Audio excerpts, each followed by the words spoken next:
Um, Hello, good afternoon, everyone, and thank you for joining us for this presentation.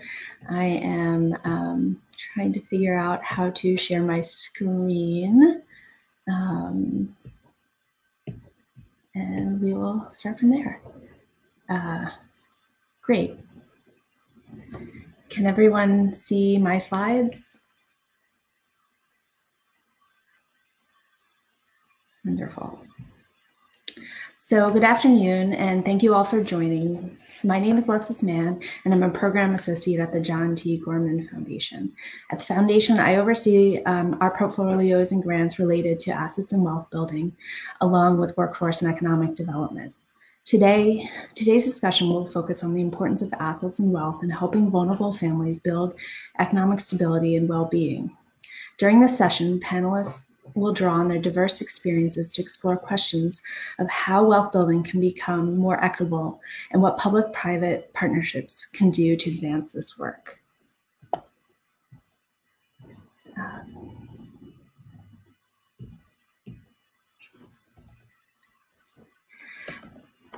Before jumping in, let me introduce the panelists today. We have Susan Hammond. She's the Executive Director and founder of Four Directions Development Corporation in Orono, a native-governed community development financial institution that serves the 4 tribes of Maine.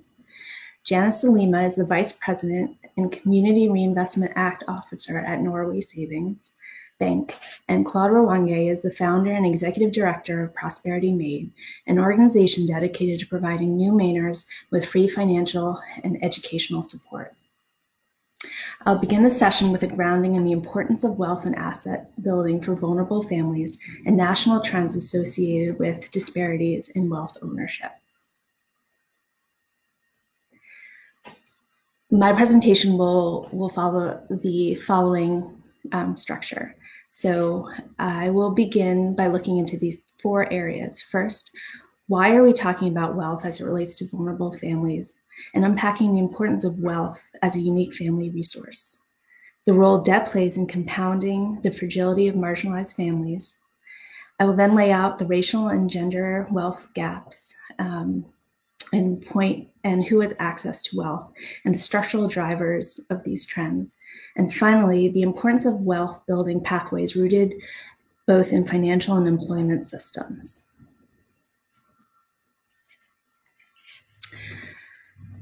When people hear wealth, they rarely think of those who are living on the margin.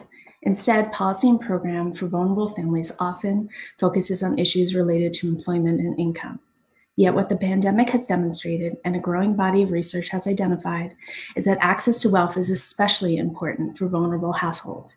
In fact, to improve the outcomes on a whole range of issues we care about, from health, income inequality, and food insecurity, wealth is a necessary foundation upon which these economic resources and opportunities must be layered. The fundamental importance of wealth and assets has been made clear over the past years. Over half of Maine's households have lost some of their regular income. Those households with assets, they could be sold, or savings that could be deployed, were less likely to fall behind, amass debt, experience food or housing insecurity, or feel forced to stay in frontline jobs that threaten their health or the health of their family. Thus, to understand why wealth is so central to helping families build stability and well-being, we must first understand the difference between how wealth and income operate. There's a metaphor I often like to use. When we think about income, it's like a river. It's the flow of resources in and out of a household for much more immediate expenses like bills, electricity, groceries, etc. Wealth, though, operates very differently. It complements income, but functions differently in the house. Wealth is more like a reservoir or a stockpile of resources that family can draw on to bridge unforeseen emergencies or to make longer-term investments. I know for lots of people, investing in college education is top of mind, and so it's much more wealth than income that helps families to invest in those long-term things for both themselves and their children.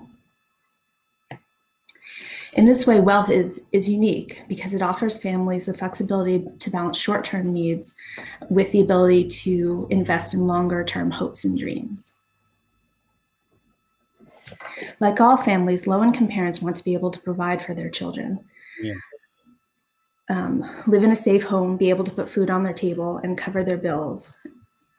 However, it takes money to make money. And for those vulnerable families who lack social networks to draw from or family resources to rely on, trying to make those longer-term investments or cover short-term emergencies often means going into debt. And once families go into debt, especially marginalized and low-income families, debt means falling behind and staying behind. I feel like here it's really important to contextualize what we mean by debt, because frankly, when we talk about lower income, vulnerable families, we often think that they take on debt that's fairly frivolous. And that is, research suggests that's really just not the case. So this graph shows you the amount of debt, so the absolute amount of debt that families take on at different income percentiles. So you'll see from the 0 to 20th income percentile, those families have the lowest absolute amount of debt. And when you look all the way to the other side of the graph, you see those in the highest income percentile actually have tremendous more, they've amassed a lot more debt.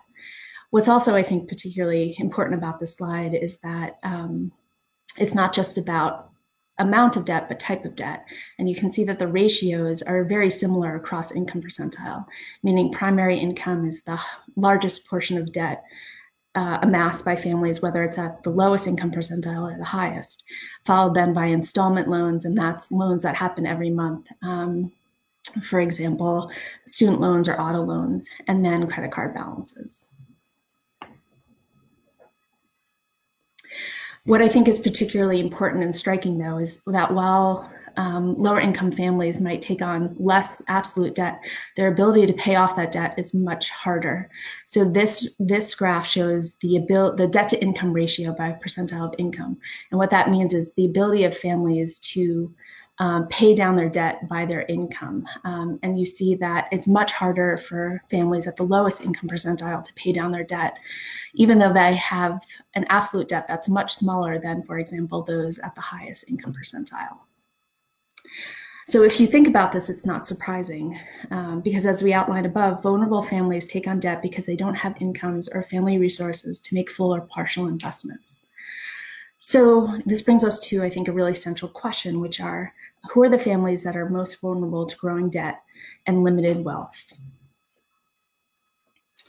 Research has found entrenched and growing racial disparities in who owns and has access to wealth. In 2016, the typical white family had about 10 times the wealth of the typical Black family and only 7.5 times the wealth of the typical Hispanic family. In real dollars, that means that Black families have 10 cents on the dollar for every dollar of wealth owned by white families. I'm just realizing that I should have started. Yeah, sorry.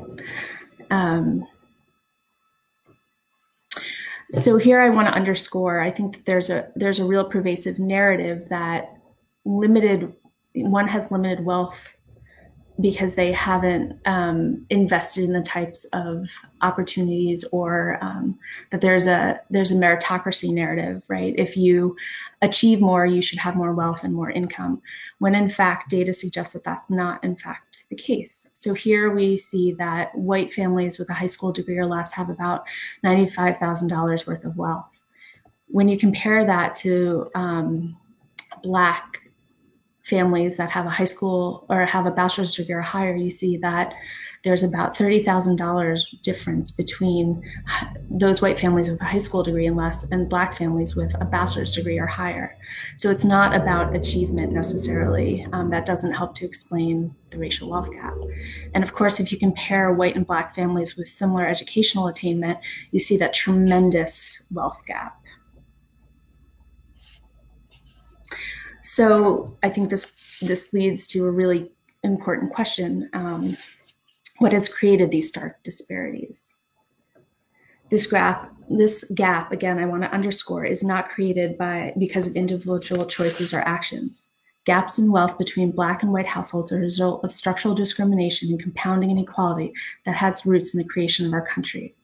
These policies limited, and stripped wealth from families and communities of color. This history matters for contemporary economic inequality, in part because its legacy is passed down. It's important to know that the wealth gap is not isolated to race. Overall, single women hold about 32 cents of wealth for every dollar of wealth owned by a single man. But when you look at the intersection of race and gender, these disparities of who owns wealth is even more stark. On average, a single white man owns just over $40,000 in wealth, while a single Black woman owns just $100. To put it another way, single Black women have a tiny fraction of a penny for every dollar of wealth owned by white men. Practically, what this means is that half of single Black and Hispanic women could not afford to take a single unpaid sick day or have a major appliance repaired without going into debt. The racial and gender wealth gaps are stark illustrations of just how pervasive disparities in wealth are across our state. So what then can be done to help vulnerable families build wealth and reduce debt? While we often think about social service agencies and nonprofits' roles in helping families build economic well-being, it's important to also note that the key dimensions of family economic security is rooted also in the financial and workforce systems. For example, as this slide helps to illuminate, home equity and retirement savings account for the majority of wealth owned by most American families. Yet access to these wealth-generating pathways are far too often restricted by race and socioeconomic status. Given then the importance of wealth to household stability and well-being, the barriers that too many families face in pursuing wealth-building opportunities, what role could or should private public partnerships play in advancing opportunities for vulnerable families to build assets and wealth? It is with this broad question in mind that I will turn it over to our next panelist, Susan Hammond.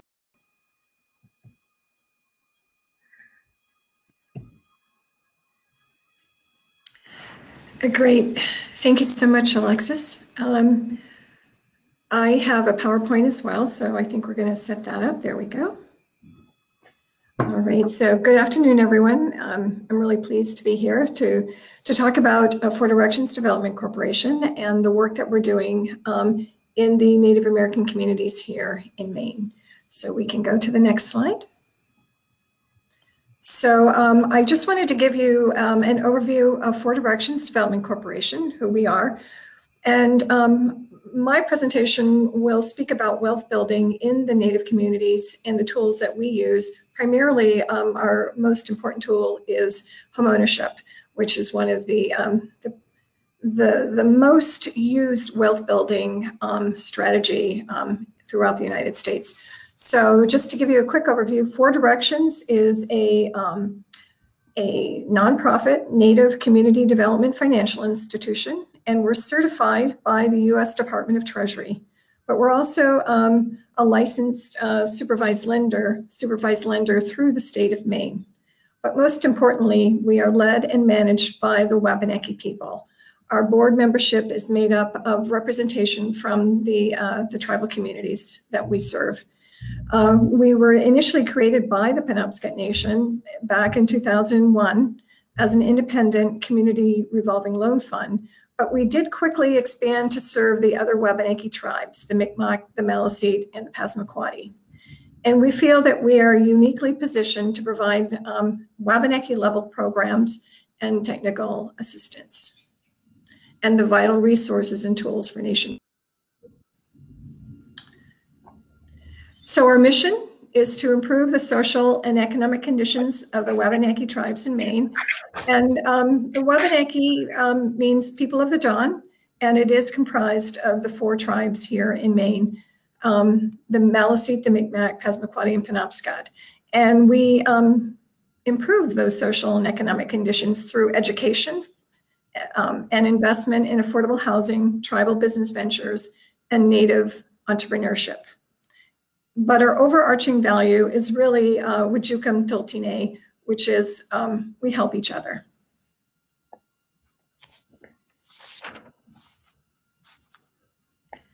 So So we can go to the next slide. So, and the way that we do help the Wabanaki communities is through our loan products and developmental services. And we have 4 programs where we are able to do that. We have a small business program providing small business loans and technical assistance. We have a community development program where we provide business advisory services directly to the tribes at the tribal level, some financial packaging, and some direct loans to them as well. And then today I'm going to focus on our residential lending and our financial capabilities program, where we work with the individual tribal members one-on-one to help them with becoming ready for home ownership and other wealth building strategies in terms of financial capabilities. So if we want to move on to the next slide.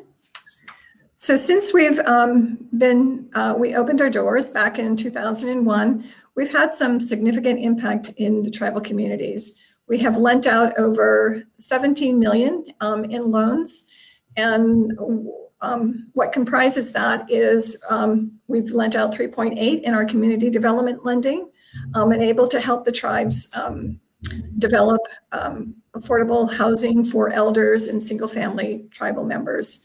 We also, as I mentioned, have a small business program, and we've lent out 1.5 million to small businesses, 29 small businesses.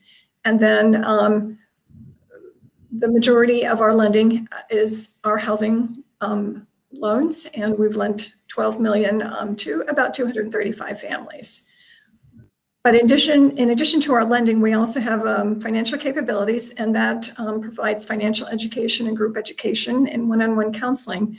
And we have helped over 1,000 individuals in that program. But we also do a volunteer income tax assistance program annually. And we've been able to help almost 900 families, resulting in about 465,000 in earned income tax credits back to our tribal families. We do also things at the Wabanaki level. In our formal outreach programs, we have a ongoing Wabanaki Housing Circle, and we usually conduct that on a semi-annual basis. And we've been doing very, very beginning, inviting all of our housing authority directors and some of the programs that can help in our housing issues and challenges like HUD and USDA and Maine State Housing Authority. We also have annual Wabanaki summits, and our most recent one, right before COVID struck, was a Wabanaki-wide summit on forestry, and then we're hoping to do one in the upcoming year on cultural tourism. We also collect Wabanaki data through interviews with our tribal chiefs and leadership, and through the tribal governments and their specific departments, surveying them. And you can see on the map where the tribes are located. The Penobscot Nation is located in central Maine, adjacent to Old Town. And then we've got 2 Passamaquoddy tribal reservations in Washington County. And then our Aroostook Band of Micmacs and the Holton Band of Maliseets are in Aroostook County. So those are the tribes that we serve. Go to the next slide.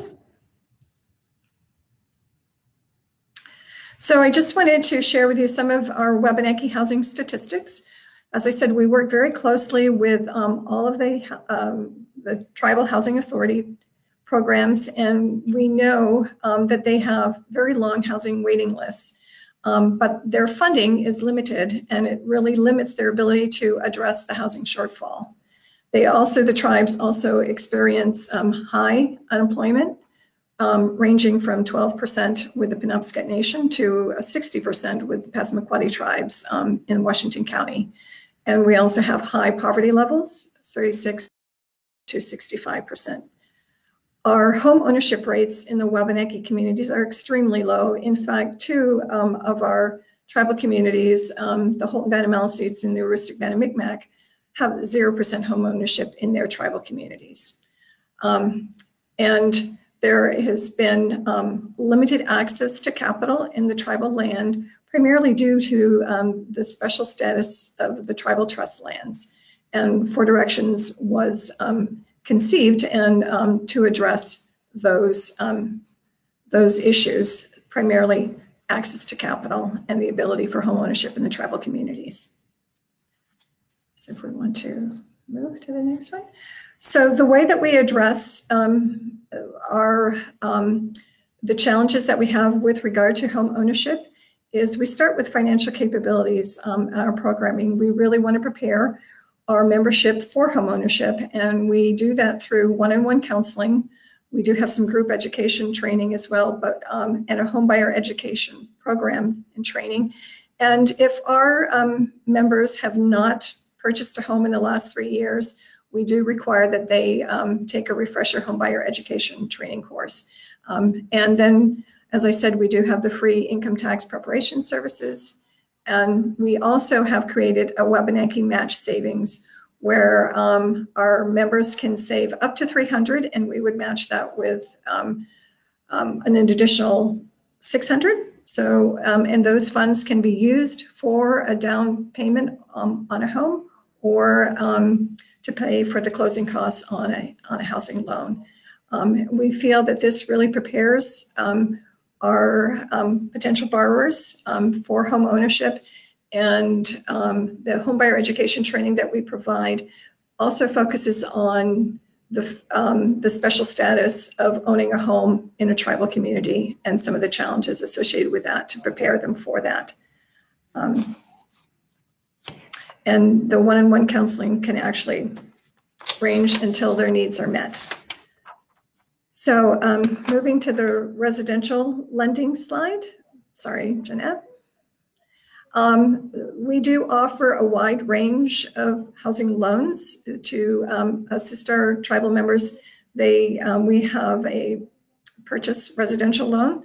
We also have a purchase plus if they want to do improvements on the home. We have a new construction loan and home improvement loan.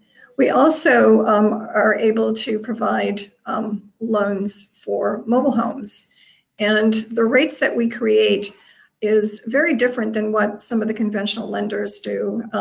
We know that a lot of our potential borrowers who come to us might be considered subprime in the conventional lending institutions, but we know that they are the most in need of affordable housing. And so we flip the model and we provide our lower rates, interest rates, to those that are lower income or that may be considered a riskier loan.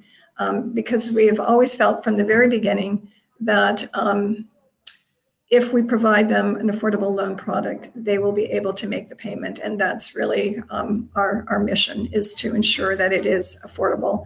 And when we do the underwriting, we make sure that they are going to be able to afford the home and that it is within their parameters. We have our underwriting to really address those challenges. We do make loans both on and off reservation. But primarily most of the loans that we do are on reservation. But in addition to our own loan product, we always direct our borrowers, potential borrowers, to the right product that will work for them. And so there is a USDA loan product called the 502, which is a very low interest loan, and it's primarily for the low income individual. And often they can get an interest rate as low as 1%. It's based on a sliding scale on their income. And they can also have extended terms to 35 years versus the 30. And then we also have another HUD 184 loan guarantee product that's specific in Indian country. And that also enables, it's not income related, so any tribal person can apply for the loan. And what's nice about that is it has a very low debt to income, not debt to income, but loan to value, and only requires a 2.5 down payment. So that makes it affordable for those who may not have had a large savings in place. And then we also offer down payment assistance. We have, and it's a 5-year forgivable loan in the amount of $5,000, and it can be used for down payment, or it can also be used for to cover closing costs. And that covers our program. And I didn't get into the real specifics, but if you do have some questions, our programs are really geared to help our lower income tribal people and making sure that we can help them realize their dream of home ownership in their tribal community. So thank you very much. Thank you so much, Susan. And now we'll go to Janice. Thank you, Alexis. Good afternoon, everyone. I see some familiar names in the chat box. So hello to all of you. And I wish we were doing this in person so we'd get to see you face to face. Just by introduction, I'm Janice Lima, the CRA officer at Norway Savings Bank. We are a $1.5 billion community bank with 24 branches in Western and Southern Maine. And my role at the bank is to work with our community partners, nonprofits, municipalities, etc., and bring back ideas and opportunities for investments and volunteer service to enhance our engagement with the communities we serve. And to further introduce myself, I would also like to add that I'm an immigrant originally from Pakistan. I've lived in the US since 1982, and like most recent immigrants, I came with educational credentials that were not recognized, no credit history, and brimming with optimism. And finally, to more fully introduce myself, I'm the mother of 2 college-age kids. So this topic of wealth accumulation is one that I've been preoccupied with as my children's generation enter this so-called gig economy, where independent contractors must also navigate complex health insurance choices, create their own retirement savings, with virtually no guidance from the companies they in fact work for, to name a couple of troubling trends. To those who are not familiar with CRA, let me try to define it for you. The Community Reinvestment Act, or CRA, passed by Congress in 1977, set out to ensure financial institutions were investing in low and moderate income people and communities in their defined geographic market. The emphasis with CRA is on income levels and not race or ethnicity or gender. There are other bank regulations that govern these factors more thoroughly, like the Fair Lending Act. But even so, CRA does set a high bar that requires banks to deliver products and services that are affordable to low and moderate income communities. Banks are evaluated on their CRA performance in 3 areas: lending, investments, and service, with a focus on the institution's responsiveness and innovativeness in meeting the needs of low and moderate income clients. Bank regulators will recommend a rating of outstanding or satisfactory or unsatisfactory based on the bank's performance in these categories. A strong performance could mean favorable treatment at of a bank's future expansion plans, and a poor performance could mean restrictions on growth, including halting mergers and acquisitions, or entry into new territories or products.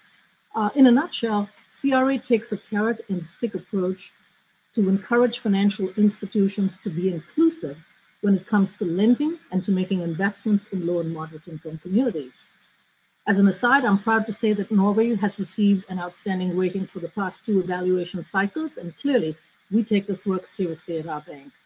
Maine is very fortunate to have many community banks that are highly responsive to the communities they serve. Now, I'm going to take a couple of moments more to just make the case for the intersection of CRA with building wealth and equity. Economic development and economic growth are so essential to any bank's future. And the old adage of a rising tide lifts all boats is quite evident in the cycle of development. CRA defines a very specific path for banks to contribute to this development. Let's take the lending, for example. A prospective low or moderate income home buyer might not be able to come up with the sufficient down payment for their purchase. This is a frequently occurring scenario, particularly in this hyperinflated real estate market. An innovative bank would seek out other resources for this prospective buyer, for example, tapping into down payment assistance programs offered by Maine Housing or the Federal Home Loan Bank. This effort on the bank's part to advise and assist prospects to access these grant funds in order to achieve their home buying goal works hand in glove with a bank's CRA game plan. Similarly, in the case of a small business that might be getting started or needs more working capital to grow, As bankers, we would explore the guarantee programs offered by the SBA or the Finance Authority of Maine to mitigate risks and to actually make those loans. This innovativeness to achieve the end results of having low and moderate income families purchase a home or enabling a small business to get the working capital they need are key to a strong CRA performance. And I believe it also achieves equitable wealth building objectives. Another area that is important to the bank's CRA performance is making investments that benefit LMI communities. These investments often take the form of a low interest and long-term loan or an investment in a community development financial institution like the one you've just heard about, or small business investment corporations, or SBICs as they're known. Through these investments, banks are again indirectly supporting low moderate income families or small businesses, including minority and women-owned businesses, with their housing, business, and other needs. These investments are often used by these CDFIs and SBICs to leverage additional funds from the U.S. Treasury Department, bringing in additional capital to support the specific area of focus for the CDFI or the SBIC. For example, not to single out a single one, but the Genesis Fund out of Brunswick has a focus on affordable housing and high-impact community projects. They provide technical assistance as well, bringing their strong industry knowledge to guide nonprofit organizations through what are often multiple and complex financing layers required to bring a project to fruition. Like many Maine banks, we invest in the Genesis Fund. In turn, they can use these funds as a matching grant when they seek additional funding from the U.S. Treasury. With this larger pool of funds, they are able to deploy the capital to nonprofits that may not have sufficient collateral coverage, for example, on a new building project. While bank regulations can be highly restrictive on the loan to collateral values, CDFIs are not limited by these same ratios.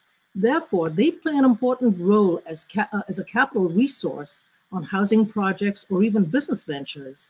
And so indirectly, banks through their CDFI investments are ultimately playing a role in bringing housing projects to fruition or helping small businesses grow. I had mentioned services as the third performance category in a bank's CRA evaluation. The definition is fairly broad for service. It includes banking products and services that are affordable to LMI, low moderate income individuals, accessible branches or ATM locations, and the bank involvement in these low and moderate income communities through volunteer service. Most importantly, the requirement to have bankers teach financial literacy, whether it's teaching how to balance a checkbook or delivering financial literacy classes to students or homebuyer education courses or serving on boards of nonprofits that primarily serve low and moderate income communities. Now, some banks require their employees to volunteer as part of their employment terms. Our bank leaves it up to the individuals. But this notion of sharing your talents with the community is a familiar characteristic of most community bankers, especially in Maine. Through this community service, we develop strong relationships in the community that also guide our future investments and our donations. So these are some of the CRA and wealth and equity building intersections. Now, before I wrap up, I want to make a few comments on wealth building. Many believe that wealth building relies on three factors: investing in oneself and one's education, home ownership, and saving and investing for the future. Now, these are pretty self-explanatory legs of the stool of wealth, if you allow that metaphor. I believe there is a fourth leg to this wealth stool, and I'll call it mentorship. In my dealings with many terrific nonprofits, I find that they are each operating in and are limited to a very particular niche. So, for example, the folks who provide affordable housing are concerned about providing safe and healthy housing choices for their residents to build more housing for the homeless. The food bank is concerned with stocking nutritious foods and distributing it in an equitable manner as possible. It feels as though we're operating in silos, each one specialized in that one thing. And so the question that I ask myself is there a need for mentorship or life coaches, if you will, to deliver guidance to the low and moderate income community on the other legs of the stool, of the wealth stool, that they might not have encountered or learned about? Is there a role here for financial institutions or schools or other private sector industries to offer guidance with regularity, keeping in mind the importance of the goal of creating wealth. There are some very positive recent movements towards building the foundations for wealth creation, both nationally and in our state. For example, in Maine, there's a bill under consideration in the legislature, LD 1622, I believe, to promote individual retirement savings for all workers in Maine through a public-private partnership. Any of us with 401ks or IRAs that are invested in the stock market know the strong gains that are possible in the equity market, and certainly over time. If it passes, LD 1622 will at last give every worker, regardless of whether their employer offers a retirement benefit or not, every worker will have access to a retirement account with direct payroll deductions. And it's quite well known that automatic payroll deductions tend to be the least impactful to our spending habits, as we tend not to miss the cash we don't have. In another area, there's a study authorized by the Maine legislature to learn about the barriers that exclusionary zoning creates across the state, which tremendously raises the cost of new housing, particularly multifamily housing. Maine's home rule protections enable communities to create these barriers. Minimum lot sizes required by zoning rules drive up the cost of housing. This study it's hopeful that this study will provide recommendations that would encourage communities to adopt more flexibility in their zoning regulations, including perhaps allocation of community development block grants or transportation funds to communities that open up to more dense housing development. And finally, I'm aware that in Lewiston and Auburn, for example, there are plans to convert rental housing to condominiums or co-ops, which will become a starter home for people entering the real estate market. More affordable starter homes are badly needed in our state, and it's encouraging to see these ideas take shape.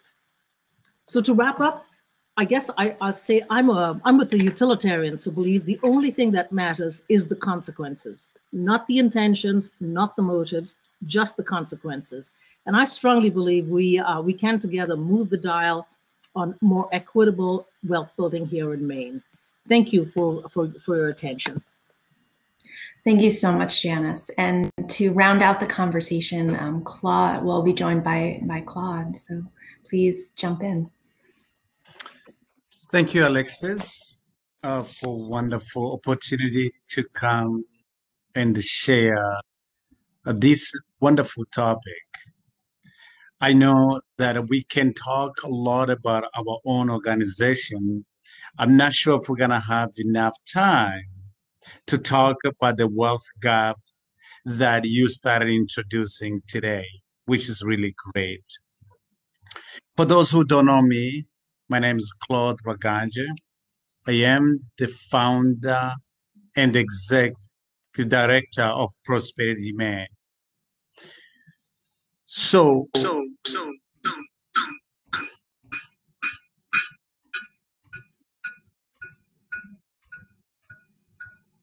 anyway, I don't know what's going on with this.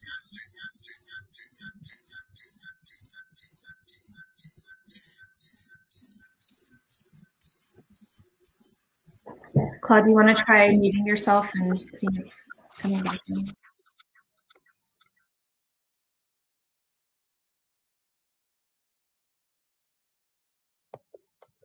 Can you hear me?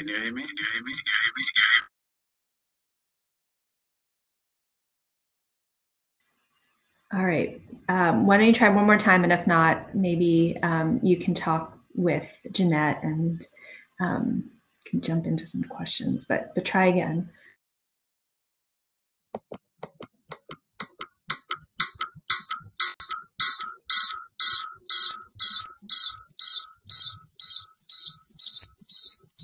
Can everybody put on a mute? All right, I think you're... I know that when we were walking through this, you also had it open in a different browser. Is it possible that that's still happening?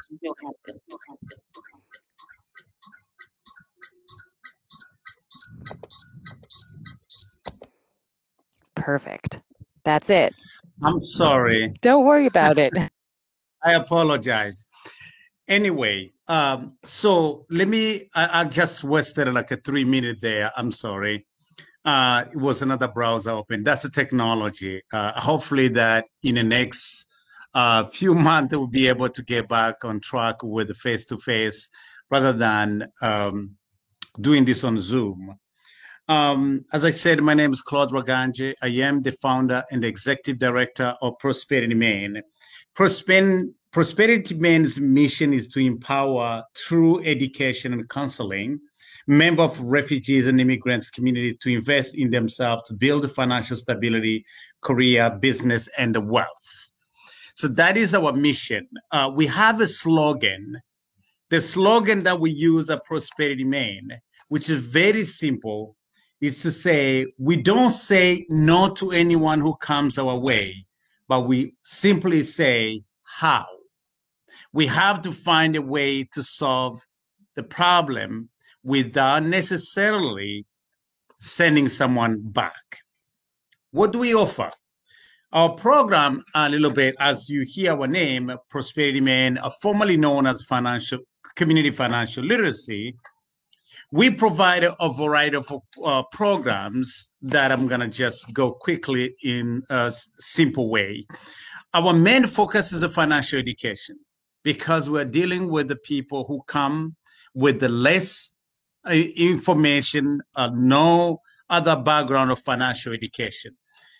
If you haven't really understand how immigrants face this challenge, it will be helpful if you go to a foreign country where the language and the culture is different than you or yourself, then you can experience what the immigrants face when they come to Maine. So navigating the complexity of American financial system is really a challenge. That's number one. The second program that we offer is a workforce development. And we do the workforce development in partnership with the Paul Underdale Education. We provide job skills training, and we also provide tele-training in partnership with many financial institutions. We also have a women economic empowerment. We realize that many women come to this country with education skills.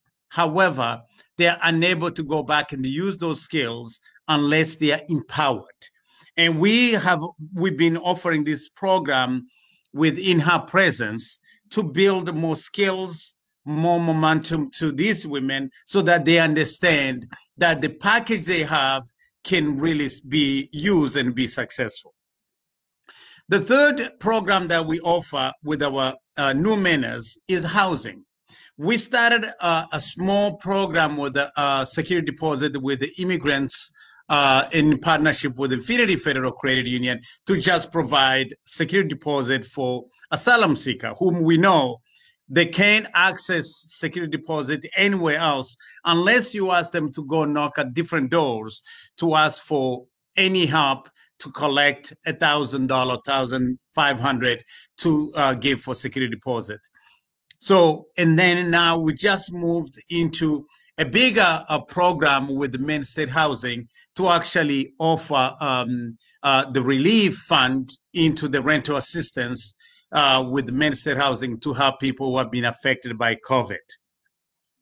The other area that we provide is small businesses, and we offer small business startup, and we also help people navigate the system in terms of registering their businesses, in terms of licensing, and also running small business so they can be successful. And finally, we offer scholarship. And the scholarship that we offer is for mostly asylum seeker. I'm proud of Prosperity Maine and what we were able to do in the last 3 years. We were able to send 20 students with a full scholarship, either to SMCC or USM. And I'm proud that this year we also gave another 9 full scholarship to students because we Maine need those immigrants with a better education so they can go into workforce development. The demographic that we offer, we teach people from all over the world. More than 20 different nationalities attend our programs, and we're proud of that. Some impact, a little bit quickly, but I will say that in the last 10 years, we have provided our program to more than 5,500 in our group settings in the programs, plus another over 1,000 individuals with one-on-one, either financial counseling or financial coaching. 90% of our participants do increase knowledge in what they learn, knowing that once they have that knowledge, they will be able to use it in any financial services they want to do. Now, let me move on a little bit. The question Alexis asked me to share a little bit is, what is the statistics of immigrants? Here, I'm happy to see that now, with the very few data that exist, at least for now, there are some information that started coming out regarding to immigrants themselves in Maine. I was able to find a record from the Maine Center for Economic Policy that really highlights how the number of immigrants in Maine is growing. More than 30,000 now are estimated to be in Maine from the immigrants community, and plus another maybe 10 or plus, almost 20,000 of Latino, which was not part of that immigrants group. Now, how is really the wealth gap going between those people? In talking about, Alex has actually made a clear presentation on the wealth gap. When you talk about the wealth gap, you got to talk about income, and you're going to talk about building assets. So looking at the statistics, how does income really stack up for the immigrants community? Employment. Immigrants tend to be underpaid. That is a fact. And I think she may have said that in a presentation. Also, immigrants tend to do jobs that are below the skills of education. That does not really help them to be able to advance or build more wealth. The next one is unemployment. If you look at the statistic from 2010 to 2019 from the Maine Center for Economic Policy, it says that Black immigrants, specifically Black immigrants, were unemployed at 15.7% when white folks were actually at 8.4%. That shows that's only for high school. But when you go to people with a bachelor degree, the same education, immigrants at 60% unemployment when the peer white folks at 2.3%. So there is definitely a gap there. So when you look into building assets, unfortunately, I was not able to see how many immigrants, but they talk about Black in Maine. Only 20% of Black in Maine are able to own a home, where the other folks, white folks, are at 70%. So we are talking about building a wealth gap and looking at those gaps. It's really high. How can you send your kids to college? How can you own a home? How can you build a retirement? How can you save money for the education of your kids? If you are underpaid, if you don't have enough savings, if you don't have other assets that you're building. But this is one thing that I'm going to end with in terms of median hourly wage by race and education. Black immigrants in Maine, according to this report, were actually earning only $23,800. That is median hourly wage by race and education. Black immigrants only earned $23,800, where any other person like a white, even Latino, even a Black US were actually making more than $45,000. There is a big gap there. However, if you look at those gaps, immigrants are really educated.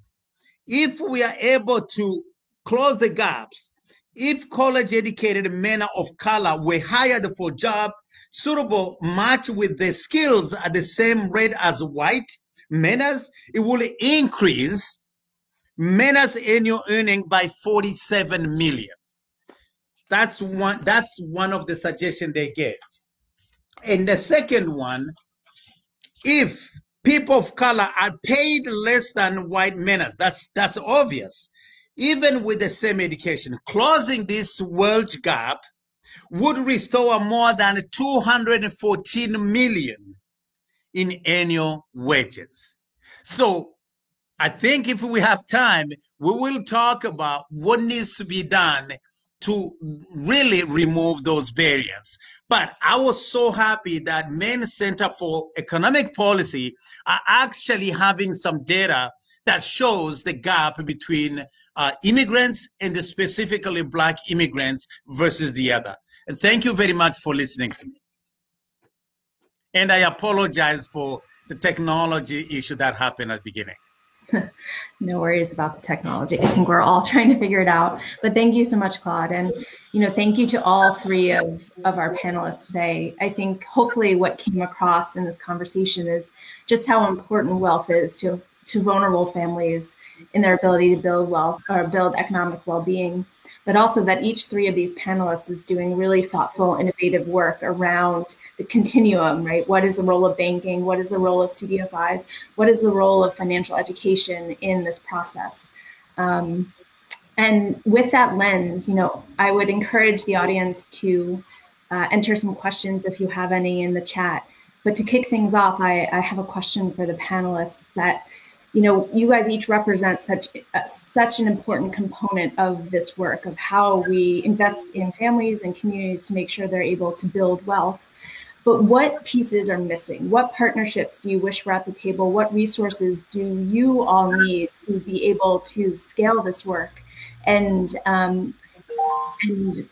reach more families?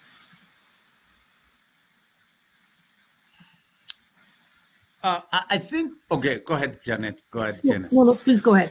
I'll go next. The resources, specifically for the people that we serve, that the immigrants community, the low-income in general communities, what we need is human resources skills. So mentorship, as you heard many people say, networking, because there is a discrimination in employment among Black immigrants community and the Black in general.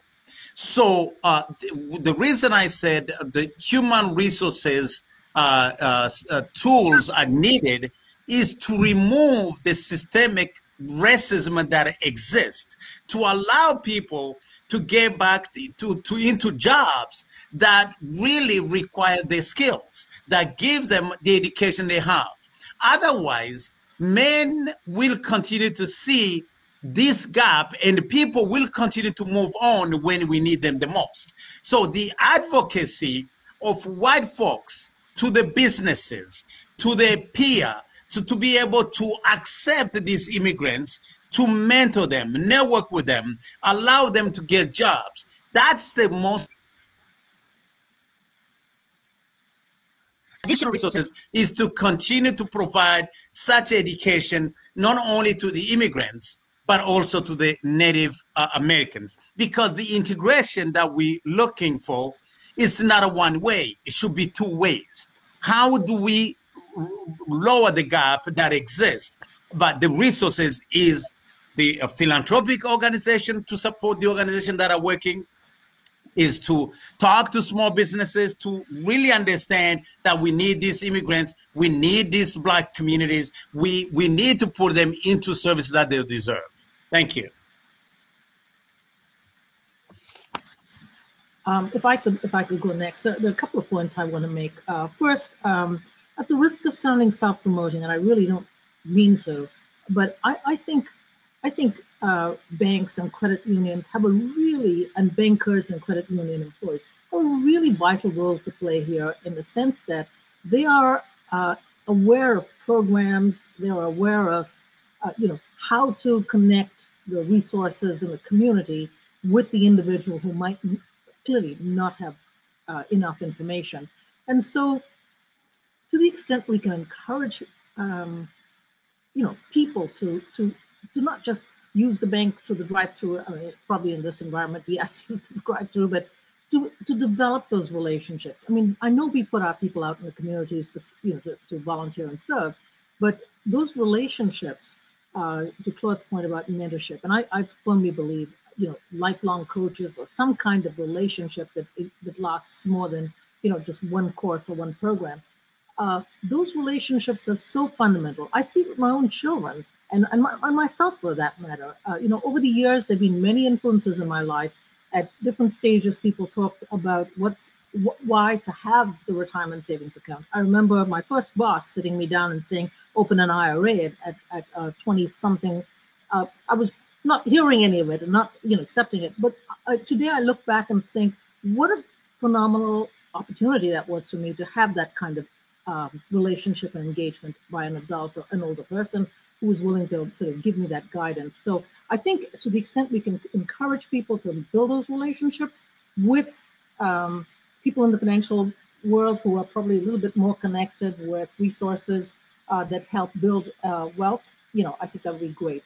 My second point, though, is around house buying and certainly starter homes. There's no abundance of starter homes anymore, sadly. And so this is becoming very difficult for people to enter that housing market. And we know that a big chunk of anyone's net worth anymore relies on homeownership and equity that they built over the years in their homes. And so I just think, I applaud Maine Housing for the terrific programs they have. The Federal Home Loan Banks have some really terrific programs to help people get into home ownership. But some of these programs tend to be a little bit too static, designed a while ago, stay the same. And I wish that they would get more current.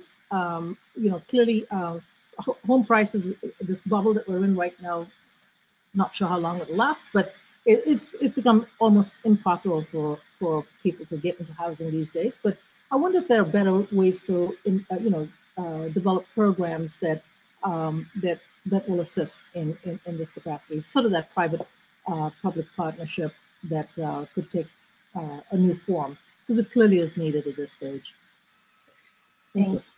Thanks, Janice. And I know Susan has had, in Four Directions, has had tremendous success in that space. So please jump in. Well, I just wanted to address the importance in sort of reiterating what Janice and Claude have said, reiterating that we need to have these strong relationships with financial institutions and foundations, between the private and public sector.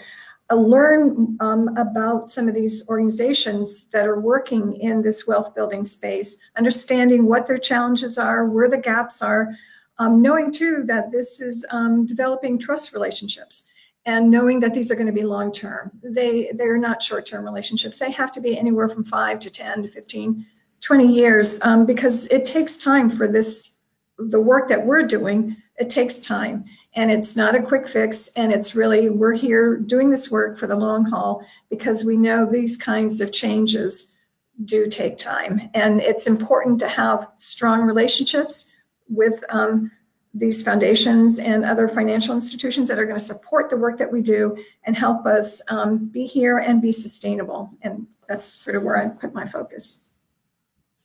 And we have a comment from the audience too, lifting up the importance of legal representation, which seems very relevant when we're talking about this continuum, right? Having that legal piece, making sure people understand their rights within the financial system and other systems as well. So thank you for that, Nan.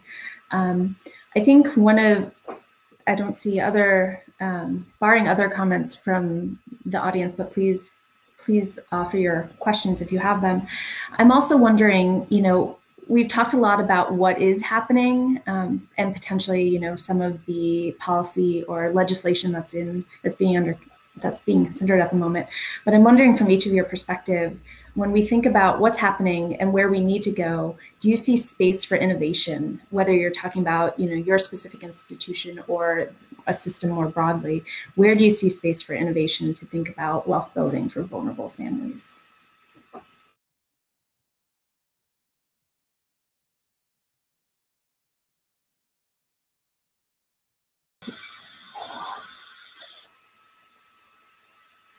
I was on mute. I'm sorry. A question was asked about the comments I made early about what type of volunteer would help reach more people. I would say that a career coach is really an area where we need more volunteers.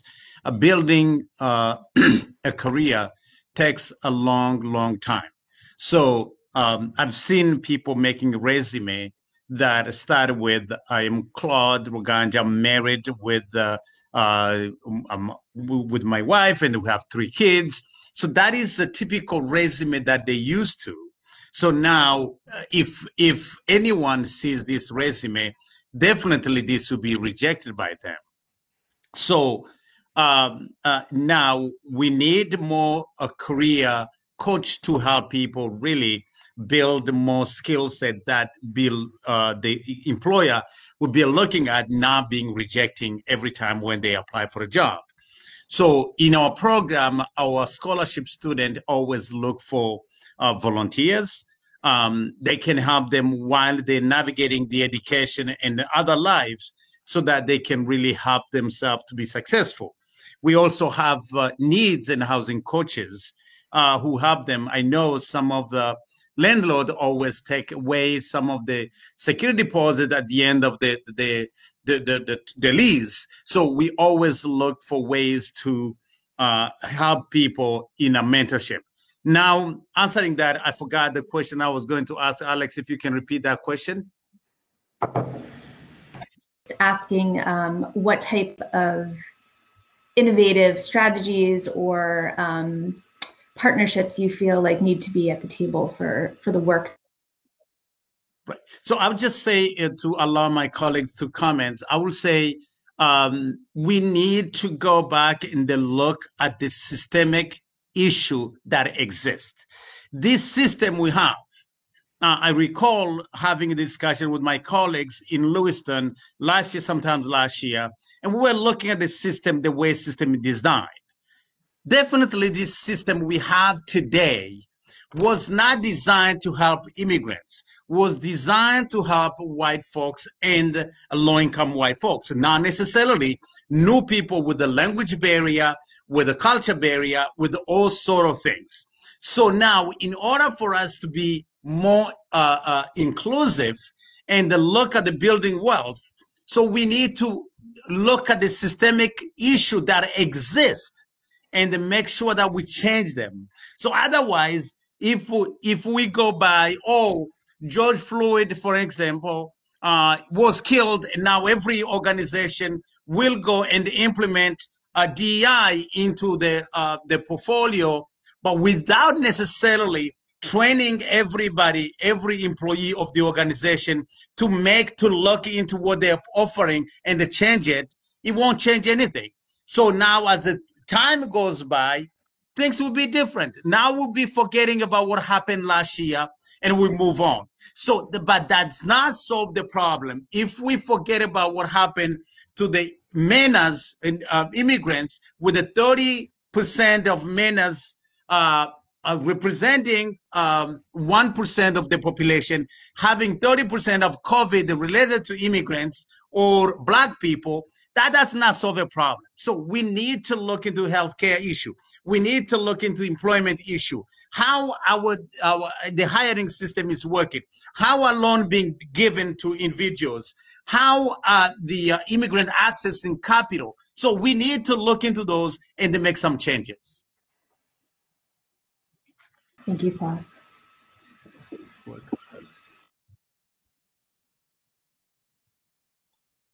You're also on mute. Janice, you're on mute. Oops, sorry.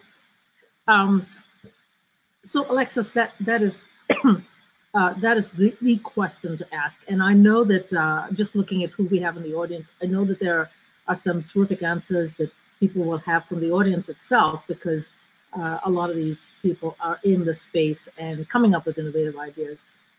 I don't know that any one of us has figured this out, and what should be the next innovation. But I will say that I still think we're pretty much in our silos, whether you're a financial institution or a CDFI or a cap agency or whatever. We're in our silos, and I think we're a small enough state in Maine, perhaps not geographically, but in terms of people who generally know each other pretty well at this point because it's such a small community. I just wonder if there's an opportunity for us to bring, groups of CDFIs across the state together, maybe cap agencies together, and let's break down some of those little silos and figure this out together. I think to Claude's point, I think the private sector is very engaged at this point, and we might not change hearts and minds of everybody, but there's a willingness to take action. And again, I'll go back to my point earlier about, it's about the consequences. Let's not get into these lofty motivational kind of things. Let's talk about what the consequences are and really get to work on this. And I think I am just really thrilled that you're having this event. The Philanthropic Association is having this event because now's the time for us to pool resources. Not sure how that happens and who leads the charge on it, but collectively, I know we can get to the bottom of some of this. I would love to think our state legislators, I think our state departments like the Housing Authority and others have a role to play here. And, let's do more of what you're doing right now, but let's be a little bit more coordinated and really sort of define what the objectives are.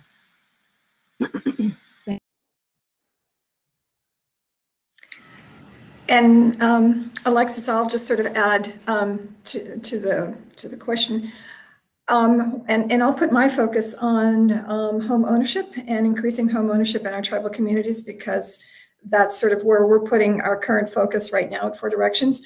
We know that there is limited home ownership and that there is actually a housing shortage in our Native American communities. So one of the things that we've looked at and we're actually moving forward on that we feel is innovative is for Four Directions to actually be a housing developer.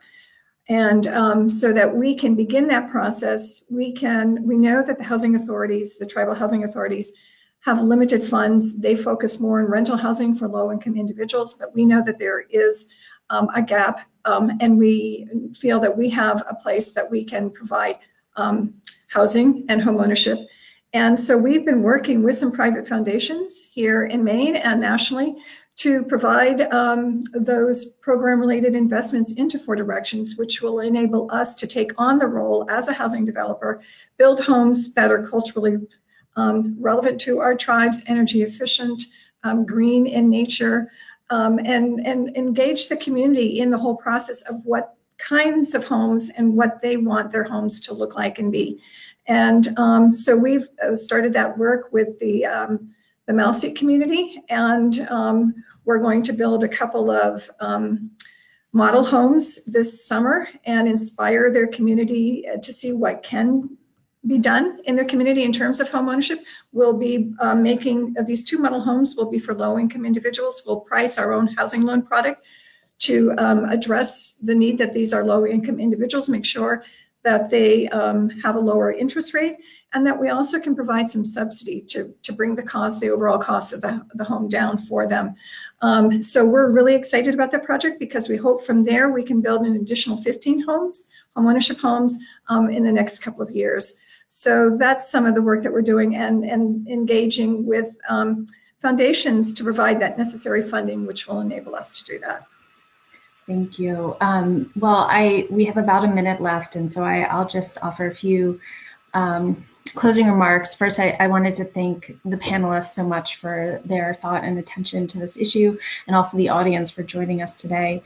I think maybe I'll end with Janice's push for, I'm hopeful that this is the beginning of a ongoing conversation where we can bring this diverse set of stakeholders that need to be at the table for this issue around wealth building to really gain traction and gain the type of scale necessary to undo some of those historic disparities in wealth ownership, particularly among communities of color.